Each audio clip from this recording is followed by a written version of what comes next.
From the Shield returning in an epic 5-on-3 handicap matchup this Sunday to Auska's in-ring debut to WWE's version of a Halloween matchup. WWE is trying to put on one epic, fantastic TLC event for us wrestling fans. Welcome everybody to your WWE TLC preview and predictions. This is Webby, and first of all, I'd like to remind you to go back and watch Monday Night Raw review, SmackDown Live review. Subscribe, hit the bell for all notifications, like and share this video. Now, TLC this Sunday, headlined by The Shield taking on Braun Strowman, The Miz, Kane, and The Bar. All that, and Auska versus Emma. But one match that really has stood out, that has really gotten the fans confused on why they're even wrestling still. And that is Bray Wyatt versus Finn Balor. Because no question on any of our minds is Sister Abigail Bray Wyatt. Clearly could see that when Sister Abigail came onto the scene that Monday Night Raw. Finn Balor's demon looks like a big pumpkin. He has orange face paint now. Now, is this going to be a sight to see? Yeah, they're going to have a bunch of hocus pocus. They're going to have a bunch of Halloween, scary, cryptic things.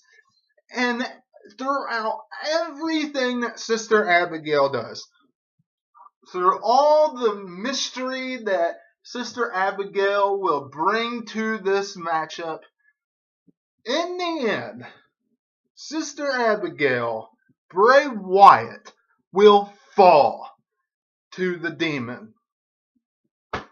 Look at what they have down the road. Finn Balor probably will be going after the Universal Championship at the Royal Rumble. Can see them going with that. So, who's going to win this? Of course it's going to be Finn Balor. These guys shouldn't be even wrestling right now. It should have been done the last pay-per-view. Bray Wyatt won the Monday Night Raw before SummerSlam. Finn Balor won the other two matches at the pay-per-views. So, why are they still wrestling? Makes no sense. Samoa Joe come back. Give Finn Balor something to do. Because if Samoa Joe was there, this rivalry would have been done. Bray Wyatt doesn't stand a chance this Sunday. Cruiserweight Championship is on the line. Kalisto, Lucha versus Enzo Amore. This contest, it's simple. The script was flipped. The script was changed because Neville waved bye-bye to the WWE. Neville said, I don't want to be here anymore, and walked out of Monday Night Raw before the show began and left 205 Live. No showed that. So, Kalisto became the Cruiserweight champ, in which we are probably going to see the same type scenario that we always seen with Sasha Banks and Charlotte. Them flip-flopping the championships. Every time Sasha Banks held the championship, 2 weeks later or a week later, she would drop it right back to Charlotte. What do you think we're going to see here? Enzo Amore, the new 2-time Cruiserweight champion. Can see that happening now. Kalisto is not the guy WWE is wanting to build 205 Live, the Cruiserweight division, around. Enzo is. You can tell how they are booking him as far as in the ring and as far as the mic. I mean, that's just it. Women's Championship is on the line. Alexa Bliss versus Mickie James. This contest, look, it's good that Mickie James is in the main event scene in the women's division. I like that. But let's be honest here. Mickie James is only there for the last person for Alexa Bliss to beat. And once she beats Mickie James, then Auska will go right into the picture. And here we go. Auska will take that championship away from Alexa Bliss. But, one thing that I would love to see again, and it's something they did down at NXT, is Mickie James have that championship and then drop it to Auska. That would be an intriguing matchup as well. WWE going that route? Probably not. They'll probably save Auska defeating Alexa Bliss. So, we'll just see what happens. But Alexa Bliss, I'm predicting, will go over Mickie James this Sunday. And speaking of Auska, she takes on Emma. Her debut in the WWE on the main roster. Should be a great matchup. Emma is a perfect start. A perfect first matchup for Auska on the main roster. Just so Emma is being used right now like Dolph Ziggler is when people come over on SmackDown. The first rivalry, the first matchup, always went through Dolph Ziggler. What do you think this is? Asuka's debuting. Asuka's having her rivalry, first big thing. Bam. They're using Emma. Now, of course they're putting Emma in it as well because they want to protect people like Sasha Banks, people like Alexa Bliss, all those bigger women wrestlers on Monday Night Raw. That's another reason why. No question about that. But if you look at Emma's work inside the squared circle, her and Auska would be a perfect fit because Auska is a tremendous in-ring talent. And those two together, gold. Will be very entertaining, very intriguing to watch this Sunday. Cedric Alexander and Rich Swann versus Jack Gallagher and the Brian Kendrick. If you don't watch 205 Live, then you know absolutely nothing about this rivalry. And let's be honest. Does anybody care about this rivalry? Does anybody care about this contest? No. And that's because of how they treat the cruiserweights. They treat them like dirt. I mean, will it be a good contest? WWE tends to give the cruiserweight division more time to shine in a different light than on Monday Night Raw. But still, this match is irrelevant. It means nothing. Cedric Alexander and Rich Swann.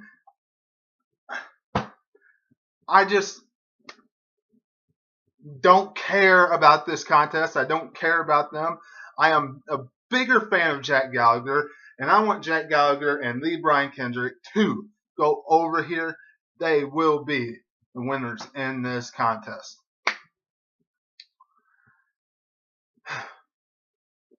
Sasha Banks versus Alicia Fox. Once again, a matchup that no one really cares about. No one.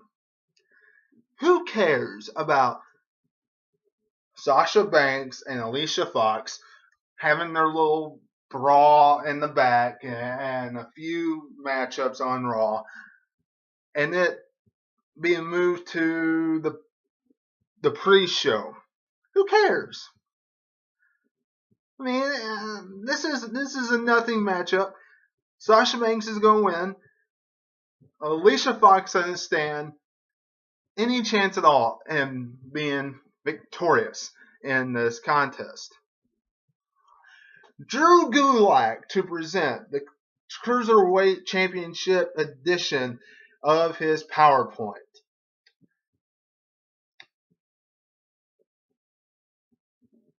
That's what I think about that. I don't care, and neither does anybody else, I am sure. But that's what we have to look forward to on the pre-show. Sasha Banks versus Alicia Fox and Drew Gulak presenting the WWE Cruiserweight PowerPoint Championship. Whatever. And finally, The Shield versus Braun Strowman, The Miz, Kane, and The Bar, Cesaro and Sheamus. 3-on-5 handicap contest for a TLC huge epic match. You know, honestly, Monday Night Raw has pretty much only built up this matchup when you look at the entire card. And when you really think about what they've done, is they've put the Shield back together. And we know that's not going to last. We know it's not going to last. And they have devalued, derailed Braun Strowman even more than when he was derailed by Brock Lesnar. They built up the Miz some by having him take out Roman Reigns and what they did there, you know. But the Miz, you know, he's okay. You know, Sheamus and Cesaro, they're off doing their own thing. And what WWE has done has caused such an uproar by putting the big red machine Kane in this matchup. Now, do I find any reason to get all upset, mad, anything like that? No, absolutely not. Kane, you know, it only makes sense that the big red monster is in this contest. Number one, Kane's was in the first matchup that the Shield was in 2012 on TLC's event. Number two, what about the long history Kane had with when he was part of the Authority? Number three, The Undertaker retiring. He's coming back for revenge on Roman Reigns. Those are three big, huge points. And people are still in uproar. Now, I know it's not 1997. I know it's not 2007. I know it's not the 90s or the early 2000s. I know it's 2017. But you really look at it. You want to stick Curtis Axel in this contest? A lot of fans was wanting Curtis Axel in this match. Now I get it; it's his hometown of Minneapolis, but still, Curtis Axel, of everything that WWE has done to Curtis Axel, sticking him in that match would do nothing. It still, in my estimation, would be a 4-on-3 handicap matchup. You put Kane in it. Kane looks more of a threat. I don't care if he is older than Curtis Axel. We all know the end result anyway. And building to the future, building for the future, why would WWE put somebody that's newer, that's fresh, in that matchup when there are already 4 people in the contest? When everybody in the WWE universe knows that those 5 guys are just getting fed to the Shield. So what's the point? You might as well put Kane in there. It's a lot better than seeing the Big Show. And go from there. Have him get fed. Now, who will win? It's simple. There's no doubt in my mind that the Shield will not walk out victorious in this contest. Eventually, probably at the Survivor Series or the pay-per-view after that, the Shield will break up. I can't see this lasting any longer than the end of the year. They have to have something. They have to keep something going until Brock Lesnar can come back for the WrestleMania build, where him and Roman Reigns can go on. And Roman Reigns can be by himself and take that coveted championship away from Brock Lesnar. And that's your preview and predictions. This matchup, it should be a great contest, but we all know the end result. And if WWE's purpose in this is to try to get Roman Reigns over anymore, then they are outside their mind, because he's not over with the fans, and this match will not get him over. The Shield won't get him over. And it was proof when the Seattle fans on Monday Night Raw cheered the Shield. And when Roman Reigns stepped out, he was booed on his way down to the arena for the steel cage match. So this better be to intrigue the fans for a little bit, for a few months. That better be the one reason why WWE does this, and to turn one of the guys a heel. Hopefully Dean Ambrose. I know it's being rumored. I know people have talked about it, but hopefully it's Dean Ambrose that gets turned heel. But this contest should be a good one. Should be an epic confrontation. In the end, the Shield will win, and that's your TLC preview and prediction. Let me know what you're thinking in the comments below. Subscribe to the channel. Hit the bell for all notifications. Follow me on Facebook at 2007 Webby. Like and share this video. And until I see you again this Sunday for the review of TLC. This is Webby, and I will catch you on the other side. Talk to you later.